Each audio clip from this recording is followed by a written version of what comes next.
Polluted and cold air mix जब होती है तो ये नाक से लेके फेफड़ों तक का उनकी सोजिश का बायस बनती है। हम लोग इकट्ठे गैदरिंग में बैठते हैं, किसी शख्स को वायरल इन्फेक्शन होती है तो वो दूसरे में ट्रांसफर होती है। नमूनिया है उसमें जो हाई ग्रेड फीवर है वो सर्दी के साथ बुखार होता है, खांसी आती है, फिर बलगम आता है, फिर छाती में दर्द शुरू हो जाती है। उसको पहले प्लीज डॉक्टर के पास लेके जाएं। नमूनिया एक ऐसा मरज है जो हर साल दुनिया भर में लाखों बच्चों और बुजुर्गों की जान ले लेता है और आज पाकिस्तान समेत दुनिया भर में वर्ल्ड नमूनिया डे मनाया जा रहा है। एक ऐसा दिन जो हमें याद दिलाता है कि हर सांस कीमती है और हर जिंदगी महफूज होनी चाहिए।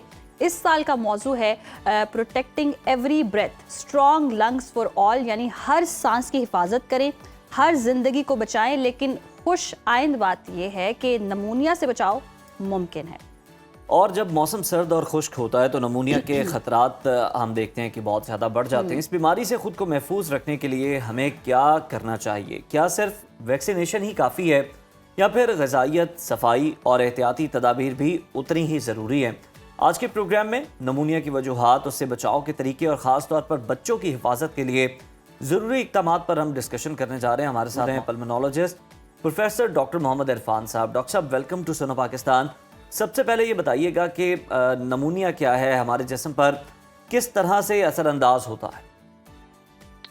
देखिए, नमूनिया बेसिकली हमारे लंग्स की जो हवा की थैलियाँ हैं उनकी इन्फेक्शन है, जिसकी वजह से वो लंग की जो थैलियाँ हैं उसके अंदर जो आप समझ लें कि केमिकल्स जो होते हैं वो इकट्ठे हो जाते हैं और ऑक्सीजनेशन में प्रॉब्लम आती है। अब इसकी वजूहात में मोस्ट कॉमन जो वजह है वो हम बैक्टीरिया समझते हैं। वायरल टू बिगिन विद, बच्चों में वायरस से स्टार्ट होता है, ऊपर स्प्रेडेड बैक्टीरिया इन्फेक्शन होता है। और सबसे कॉमन अगर आपको वर्ड याद हो तो कोविड नमूनिया आप लोगों ने सुना था, तो कोविड भी एक वायरस था जिससे ये सारी सिम्टम्स होती हैं। तो commonness is a viral infection followed by bacterial infection in most of the cases.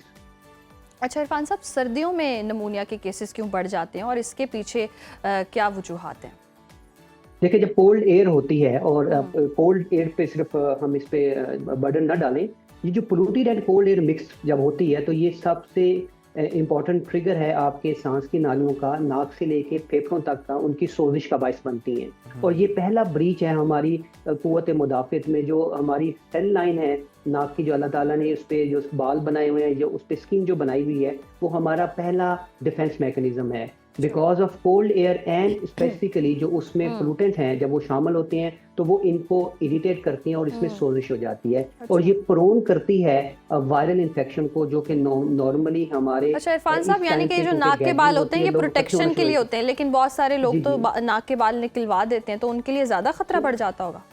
ये इट डजंट मैटर। ये सिर्फ आप बाहर की बात करें, अंदर तक अल्लाह ताला ने हमें सीलिया दिए हुए हैं। याद रखें, वो जो हेयर्स हैं जो आप बाहर नजर आते हैं वो तो एक फ्रैक्शंस ऑफ द हेयर है। होल लाइन है जो हमारी सांस की नाली, उस पे अल्लाह ताला ने स्मॉल स्किन दी हुई है। और सर्दियों में होता ये है कि हम लोग इकट्ठे गैदरिंग में बैठते हैं और उससे भी एक किसी शख्स को वायरल इन्फेक्शन होती है तो वो दूसरे में ट्रांसफर होती है और इस तरह एक कैस्केड चलना शुरू हो जाता है। प्लस जो आपका जो धूप है ये प्रोटेक्टिव मैकेनिज्म है, धूप भी बाहर नहीं होती, इस वजह से जो वायरल की लाइफ स्पैन है स्टे करने का वो बढ़ जाता है। तो ये कुछ अवामिल है जिसकी वजह से सर्दियों में ये प्रॉब्लम रेस्पिरेटरी बढ़ जाती है। इरफान साहब, किन अफराद को नमूनिया का खतरा सबसे ज्यादा होता है? क्या ये सिर्फ बच्चों और बुजुर्गों तक ही महदूद है?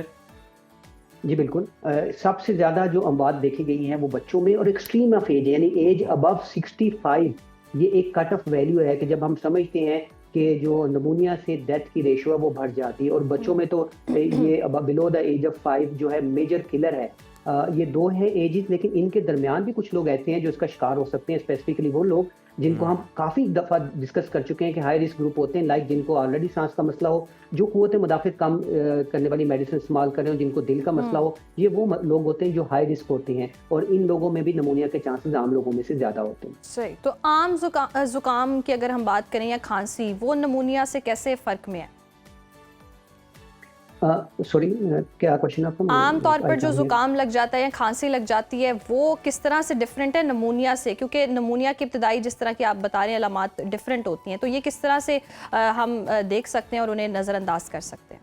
देखिए, जो नॉर्मल कफ है, नॉर्मली उसमें एक फीवर जो होता है वो यूजुअली विद इन 1 और 2 डेज सबसाइड हो जाता है, नंबर 1। नंबर 2 ये है कि जो नमूनिया है उसमें जो हाई ग्रेड फीवर है वो सर्दी के साथ बुखार होता है और वो जी। जो बुखार के साथ पेशेंट को खांसी आती है, फिर बलगम आता है, फिर छाती में दर्द शुरू हो जाती है और ये प्रोग्रेसिवली बढ़ जाता है। जबकि नॉर्मल वायरल इन्फेक्शन में अगर आप देखें तो 1 या 2-3 दिन के बाद ऑटोमेटिकली फीवर कम होना शुरू हो जाता है और नॉर्मली उसमें बलगम की मिकदार इतनी ज़्यादा नहीं होती जितनी इसमें होती है और बाज़ औक़ात तो इसमें बलगम में खून भी आना शुरू हो जाता है। छाती जी। में दर्द बहुत ज़्यादा होती है और ये वो अलामत हैं जो इसको डिफरेंशिएट करती हैं। बच्चों में अगर देखा जाए तो उनकी सांस की रफ्तार बहुत तेज़ हो जाती है जिसको कहते हैं पसलियों का चलना, और बड़ों सही। में देखा जाए तो वो यूजुअली उनका ब्लड प्रेशर लो होना शुरू हो जाता है, वो कन्फ्यूजन का शिकार हो जाते हैं और इसके अलावा उनकी सांस की रफ्तार भी आम लोगों से ज़्यादा हो जाती है।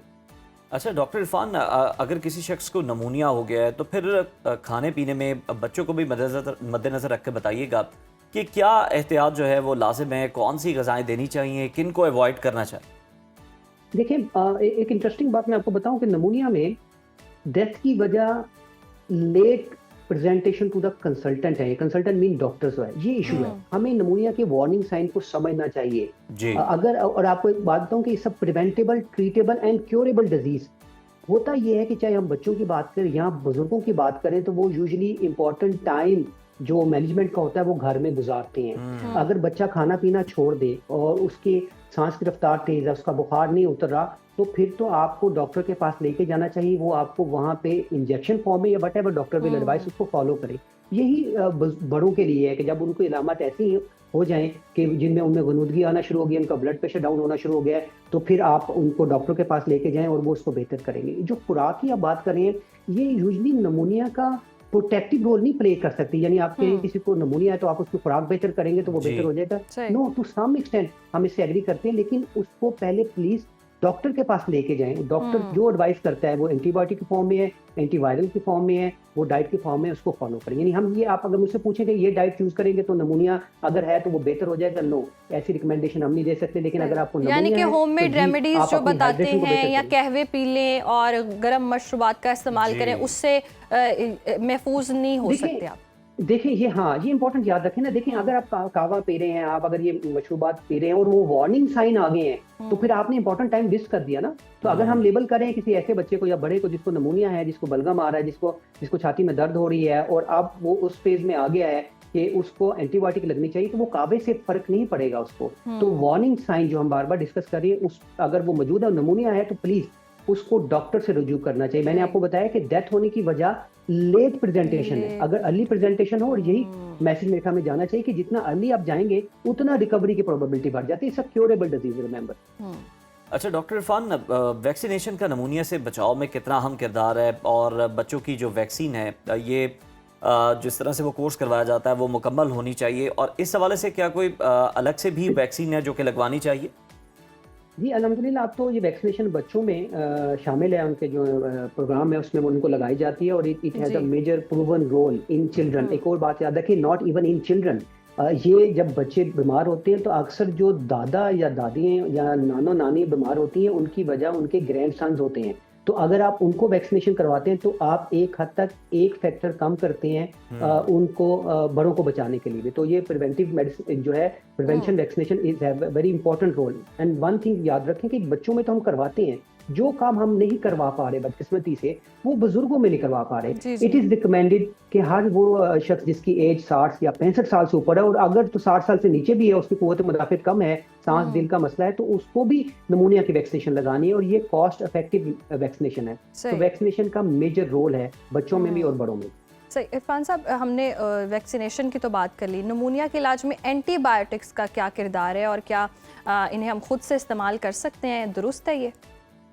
देखिए खुद के तो कभी भी मैं रिकमेंड नहीं करता एंटीबायोटिक का। और अब पहले भी एक प्रोग्राम में मैंने बात की कि आफ्टर सम टाइम लोग एंटीबायोटिक रेजिस्टेंस से ज़्यादा मरेंगे बजाय ये कि वो किसी जरासीम से मरते हो। तो देखें एंटीबायोटिक डॉक्टर ने रिकमेंड कर दी है, और वो बदकिस्मती हमारी ये है कि अगर हमने एंटीबायोटिक फॉर एग्जांपल सबसे लोअर स्टार्ट करनी हो, तो क्योंकि antibiotic over the counter available है, तो मरीज सबसे हाईएस्ट एंटीबायोटिक लेके हमारे पास आता है, तो हमारे पास ऑप्शन नहीं रहती उससे ऊपर एंटीबायोटिक ले जाने पे। तो नमूनिया अगर बैक्टीरियल है तो उसकी ट्रीटमेंट एंटीबायोटिक है, अगर वायरल है तो उसकी ट्रीटमेंट एंटीवायरल है। यस, कुछ वायरल इन्फेक्शन में हम बैक्टीरियल कवर भी देते हैं। सही। अच्छा डॉक्टर इरफान, नमूनिया से सेहतयाबी के बाद मरीज़ को देखा जाए तो कितने अरसे तक केयर की ज़रूरत होती है, ख्याल रखने की ज़रूरत होती है, क्या सजेस्ट किया जाता है? देखिए, जो पेशेंट इतना क्रिटिकली इल हो गया है कि उसको आईसीयू जाना पड़ा है, तो वो तो उसके 6 हफ्ते से 3 महीने तक वो उसके इम्पोर्टेंट क्रिटिकल टाइम होता है। लेकिन अगर कोई ऐसा शख्स है जिसको निमोनिया हुआ है और वो ओपीडी बेसिस पे ही ठीक हो गया है, तो यूजुअली विदिन 3 टू 4 वीक्स वो रिकवर कर जाते हैं। सही। अच्छा इरफान साहब, आखिर में नाजरीन के लिए आप क्या अहम पैगाम देना चाहेंगे इस हवाले से, क्योंकि आज वर्ल्ड नमूनिया डे है, तो आगाही भी ज़रूरी है। देखिए, सबसे इम्पोर्टेंट जो बात मैं मैसेज कम्युनिकेट करना चाहता हूँ कि अगर आप में नमूनिया की अलामत है, जिसमें हमने बताया कि खांसी है, बलगम है, छाती में दर्द होना, मुसलसल बुखार का होना, सर्दी के साथ होना है, तो प्लीज़ डॉक्टर से रजू करें। इसका इलाज जो है वो टाइमली एंटीबायोटिक पे है। अगर बैक्टीरियल निमोनिया है, डिले ना करें। ये प्रिवेंटेबल, क्योरेबल, ट्रीटेबल डिजीज है। वैक्सीनेशन जरूर करवाएं। अच्छी hygiene, good sleep, physical activity और कफ एटिकेट को समझिए। अगर आपको खांसी आ रही है तो आपने एल्बो से उसको कवर करना है। ये नहीं कि कफ आ रही है तो आप जो है वो अपने हाथ से उसको कवर करेंगे या उसका हैंडकरचीफ से यूज करें और किसी दूसरे शख्स को अपने हाथ से ट्रांसफर करें। ये सबसे बड़ा सोर्स है। और जिसको कोई भी फ्लू लाइक सिम्टम है, अगर वो एक प्रिवेंटिव मेजर कर लेते हैं, यानी वो मास्क पहन लेता है, तो वो खुद को भी सेव करता है और लोगों को भी सेव करता है। और वैक्सीनेशन प्लीज जरूर कराएं जिसको रिकमेंडेड की जाती है। सही, बहुत शुक्रिया डॉक्टर इरफान साहब। और आज वर्ल्ड नमूनिया डे है, तो भी बचाएं, अपने प्यारों को भी बचाएं, और अगर हल्का फुल्का नज़ला भी है तो मास्क का इस्तेमाल करें, जैसे कि डॉक्टर इरफान ने भी कहा।